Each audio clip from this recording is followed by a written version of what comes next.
kuhudhuria hii National Delegates Conference ya chama chetu cha Jubilee.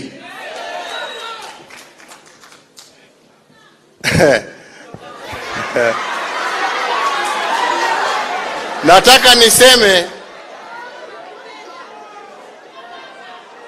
kwa fikira zangu,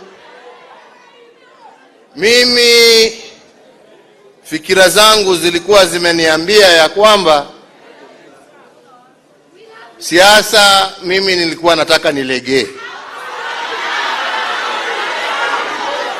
na niende nikashughulikie mambo mengine,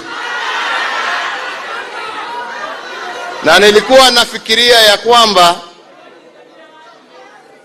siku ya kuitana mkutano wa National Delegates Conference ingekuwa ile siku ya kwamba mimi ningekuwa nimewaambia wenzangu, sasa mimi nimetimiza ile nimeweza, na sasa ni wakati wa kuchagua viongozi wengine.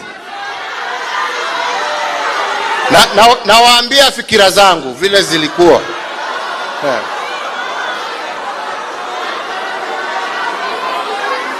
Lakini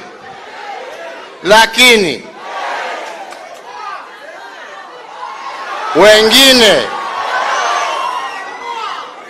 wameamua ya kwamba kazi itakuwa ya vitisho na kulazimisha. Siku ya leo nimewaambia tafuteni mwingine, sio Uhuru wa Kenyatta.